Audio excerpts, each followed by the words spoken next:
So you talk about love a lot, loving yourself, your neighbor, and it's applicable to every lesson you teach. And therefore, why do you believe love is one of the most important elements to life?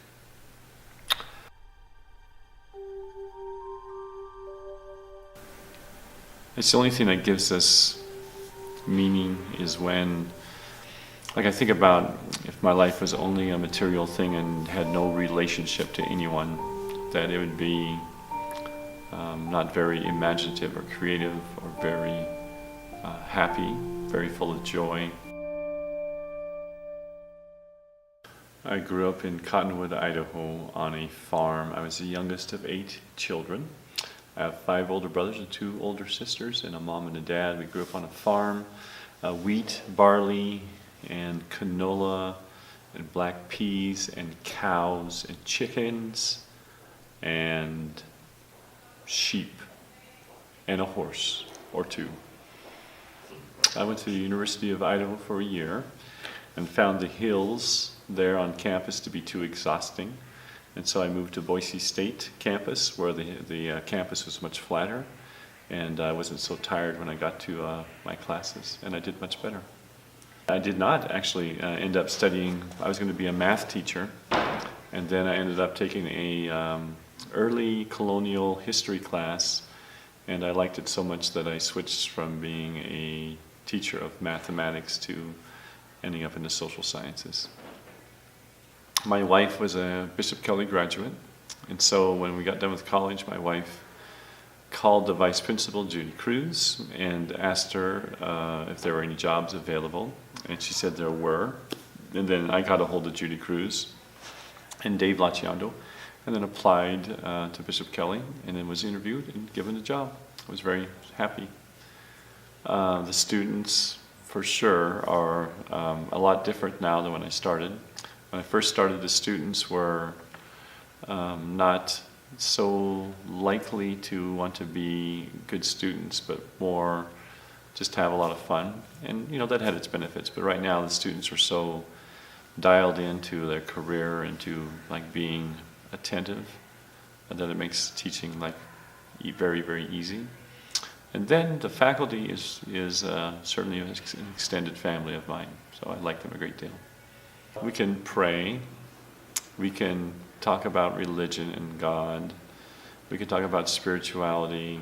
We're not so set by state curriculums that we have to have this test on this particular day, and I think that gives for a lot of freedom.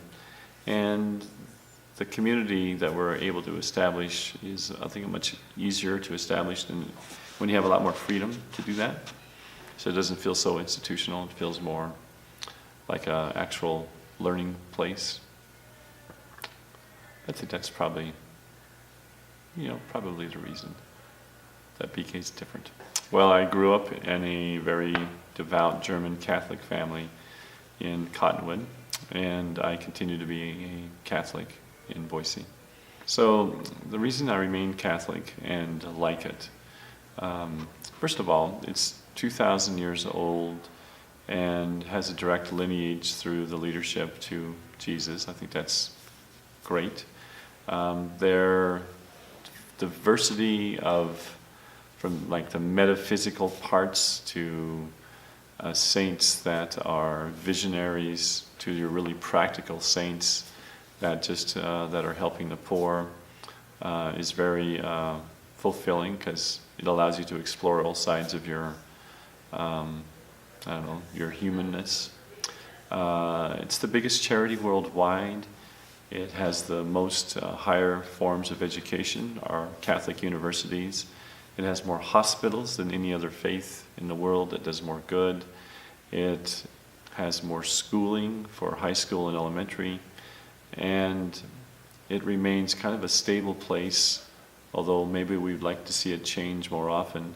The fact that it remains really stable in its theology is kind of a comfort in some ways. Well, when I first came, I was only teaching 1 or 2 theology classes. I was teaching primarily history classes. But as we expanded the theology curriculum, we needed more theology teachers. And so we hired a history teacher, and I started teaching more theology, and I just started taking more theology classes through the Loyola Extension program. And now I'm doing it kind of full-time, except now I'm teaching plus psychology for one period a day. Probably the freedom to explore the deepest part of the human life, the spiritual life of students, and to, like when they reveal to you the deepest part of their soul, I think that is a privilege to be a part of.